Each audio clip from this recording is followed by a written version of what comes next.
So in 1968, John Calhoun, an American scientist, did an experiment with some mice. He got 8 mice, 4 males, 4 females, and put them in a big enclosure that had food, water, shelter, everything they needed. Now, this was actually the 25th of these he did. He called it Universe 25 because of that, but it later became known as the Mouse Utopia experiment. Now, a lot of weird stuff happened with the mice and their behavior. The experiment was done actually to try and study how humans would react to overcrowding, urbanization, overpopulation. And the main result of the experiment was what John Calhoun would term the behavioral sink. This idea that in certain conditions of captivity, overcrowding, not enough resources, or stuff like that, animals, and presumably humans as well, would develop what he called behavioral sinks. These dysfunctional behaviors that might even mimetically spread from individual to individual and eventually infect all of society. And one of these behavioral sinks was the behavior of a subset of mice that he called the beautiful ones. These were male mice who were beta males. They weren't alphas with harems of females, but unlike a lot of the other beta mice, they wouldn't even try to get the females. They wouldn't even pursue them. They instead pushed themselves away into little corners, into their own little individual pens, and they would spend all day grooming themselves, preening themselves, trying to make themselves look as pretty as possible, and yet never pursuing women, never actually taking real action, just trying to make themselves as pretty as possible. Now, I've known about this experiment for a while, but I was reminded of it after I watched a video by Michael Knowles interviewing Clavicular. Real name Braden Peters, I believe. Now, he is one of the top Looksmaxing e-celebs right now. What is Looksmaxing? Well, it's a online community, theory, practice, philosophy, general kind of movement focused on increasing one's physical appearance and making oneself more beautiful and good looking. Now, I've been getting questions about Looksmaxing for as long as I've been doing videos, whether here or on TikTok, because I, of course, talk about physiognomy and face reading, about the meaning of someone's appearance, about their facial features, and what that can tell us about their personality. So, of course, people think, well, is there an intersection between this and Looksmaxing? And there somewhat is, in that features that are traditionally considered physically attractive oftentimes correlate with personality traits that are considered attractive. For example, testosterone makes you look more manly and also makes you act more manly, makes you more confident and aggressive. But today I want to talk about Clavicular himself, not about his appearance, but about who he is and his philosophy and my take on Looksmaxing. Now, like I said, Looksmaxing is a philosophy and a movement, a community centered around increasing one's own physical attractiveness. And this grows out of the incel scene that started developing in various forums and these sort of dark corners of the internet in the 2010s. I remember a lot of friends of mine at the time actually were starting to get into this stuff, like the decile scale, the 1 to 10 scale. I remember seeing that back in 2014, 2015, and lots of other early incel stuff. And so within the incel community, there are lots of different maxings, different ways that you can elevate yourself in order to make yourself more attractive to a potential partner and get a girlfriend and get laid and feel the good dopamine in your brain. Some included gym maxing, which is about getting buff, getting strong, wealth maxing, becoming rich and powerful so you can marry whoever you want. But the one that seemed to have won out was Looksmaxing, just looking good. And eventually Looksmaxers began expanding the stated benefits beyond just picking up chicks, getting hookups, but into all areas of life. Looksmaxers, and Clavicular especially, will tell you that having a better appearance will make you more successful in all areas of life because people are shallow. The world judges by the appearance. That's what they call the black pill. It's realizing that although we tell people don't judge a book by its cover, people still do. Now, from my perspective, I would say that this is meaningful and actually good because indeed physical features do correlate with personality traits. But they aren't talking about physiognomy. They aren't talking about meaningful facial features, about the shape of the eyes, size of the mouth, telling us about someone's personality, or about embracing individual difference the way I do. They want to conform to a set standard. Everyone is ranked in comparison to this imagined ideal male or female appearance, and we're all on a hierarchy based on how close we approach that. Indeed, all of this talk about this imagined ideal self, all of the procedures they do with injecting hormones, getting surgery, at the very least doing these very feminine style self-care, skincare, makeup type routines. It reminds me a lot of the transgender community, and that's not surprising. Both are composed of mostly dysfunctional young men, incel types who spend all day on Discord, playing video games, watching anime, locked in their own rooms, playing on the computer all day. And there's something about the computer, there's something about the internet that detaches us from our own bodies.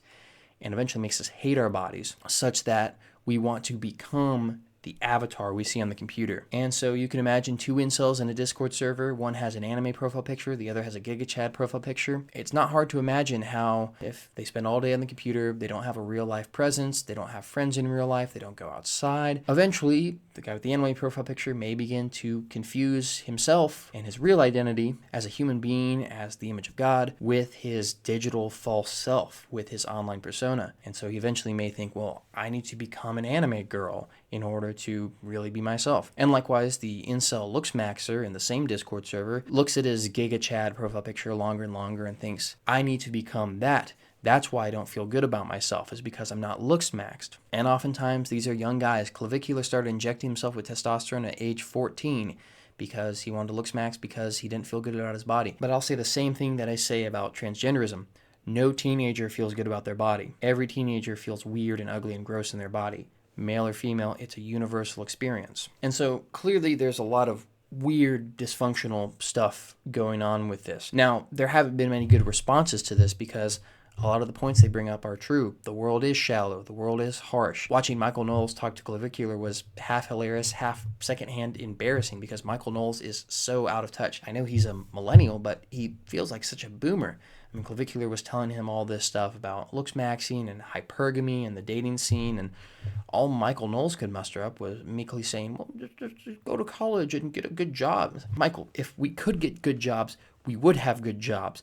It's not for lack of trying. It's not like all of Gen Z said, you know what? I don't want a job. I don't want a house. I don't want a family. No, we want all those things. We can't afford them because the economy is rigged in favor of boomers. And working hard, pulling yourself up by the bootstraps, being a nice, honest man, heck, even going to church, as much as I am a Christian, those things don't really change the world. They can make yourself better, but they don't change the way the game is rigged. If you want to look at times in history where people have meaningfully reshuffled the deck in their own favor and rearranged things such that the younger generation, the poorer people, were empowered instead of this tiny rich elite, you have to look to America in 1776, France in 1789, Russia in 1917, and I know that's not a conversation Michael Knowles is ready to have. So I think everyone in Gen Z is in agreement that something radical and crazy needs to be done. That's why we're such a radical and crazy generation in a lot of ways. But is looksmaxing the way? Well, I don't think so. All the things I've said before about it being kind of a dysfunction related to transgenderism, all this other stuff, but for three main reasons in addition to that. First, I don't believe beauty correlates with success or happiness. I haven't seen any studies on this, and I know there is pretty privilege. Of course, people will treat you better, but in terms of success or happiness in life, I intuit that beauty probably has a similar correlation with success or happiness that intelligence has with wealth, or wealth has with happiness. So for those who don't know what I'm talking about, if you look at a graph, intelligence on the x-axis and wealth on the y-axis, income. When your intelligence is below average, below 100, there's a strong correlation, almost 1-to-1. If you're dumber than average, then the dumber you are, the poorer you are. Being unintelligent will make you poor. But once you get above average, then the correlation disappears, drops off.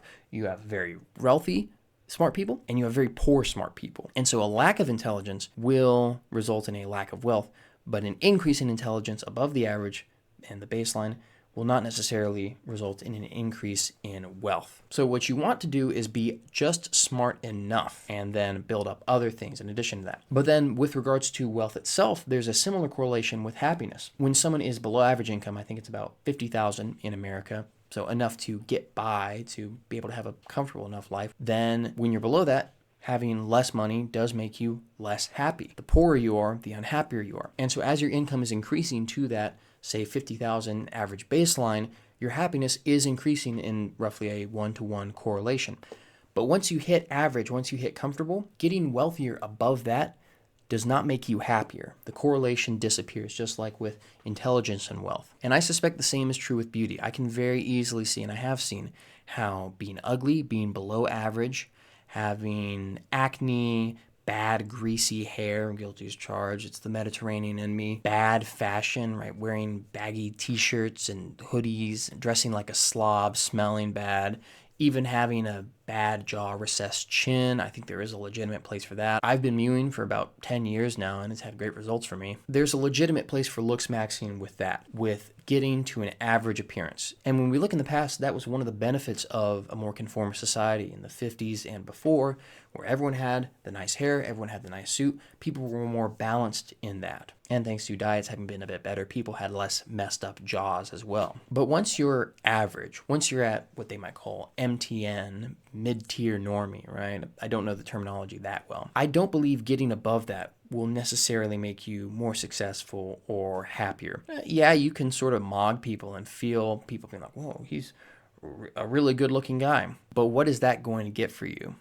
Really? I mean, maybe you could become a model or an actor, but I don't really think there are going to be any more careers in that. I think it's all just going to be AI generated going forward. And Looksmax as hard as you want, you will never be able to compete with the computer when it comes to generating the prettiest boy imaginable, the most beautiful of beautiful mice. Likewise with wealth. Being prettier is not going to make you richer. Maybe it'll help with the job interview, but you're already screwed by affirmative action, and with the economy being so tight as it is, that's not something I would want to rely on in a job interview more so than real tangible skills. There is a point in what Michael Knowles said. I think he expressed it poorly and in a boomerish way, but skills do matter. Knowing stuff, and especially being a driven radical with a good work ethic. That's why Clavicular is successful. Not because he mogs, he's a great jawline, he's so well groomed, he has such pretty skin, he does his little skincare routine, he puts on his makeup. But no, Clavicular is successful because he is an insane, autistic nut job who is a radical and driven towards his purpose. That's the same reason why someone like Nick Fuentes is successful. After having been grinding in his field for 10 years,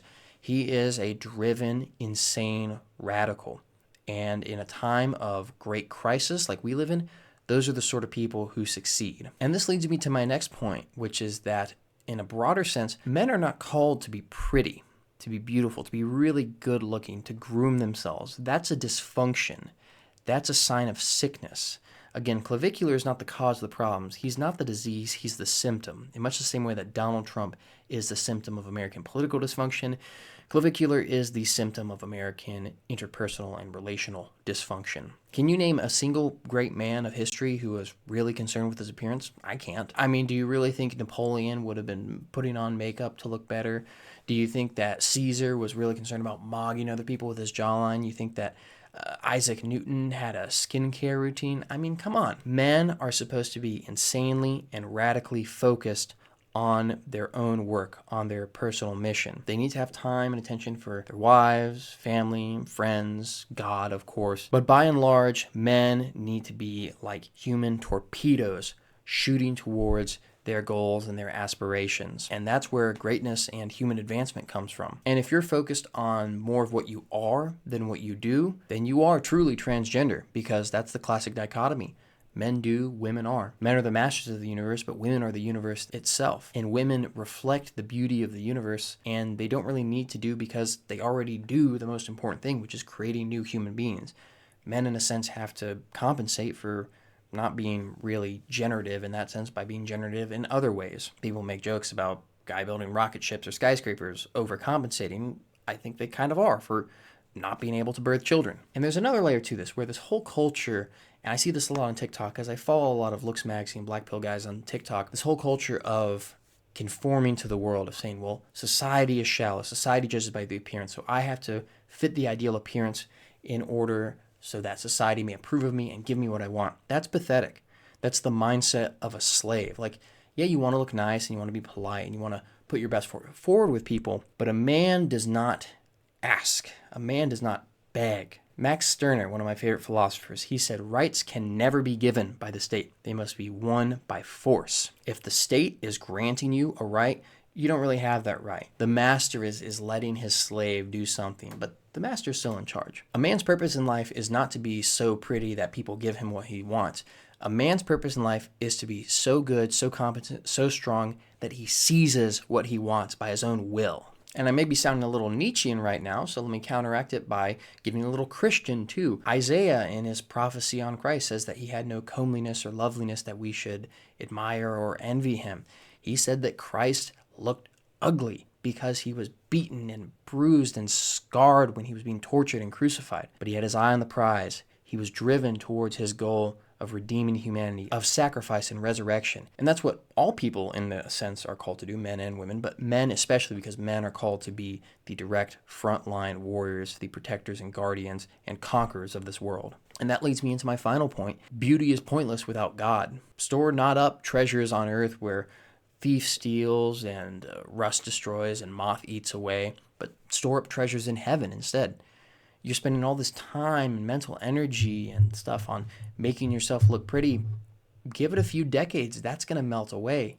We all get ugly and old and fat, and then we die, and our bodies are thrown into the dirt, and we get eaten by bugs, and then our bones rot away into ash and dust and dirt, and then we're nothing. And then it was all pointless. It was all for nothing. Even the wealthy, even the actually successful, the people with the money and the power that the Looksmaxers wish they could have, but it's instead being hogged by all these ugly guys like Jeff Bezos or Bill Gates, even that's going to pass away.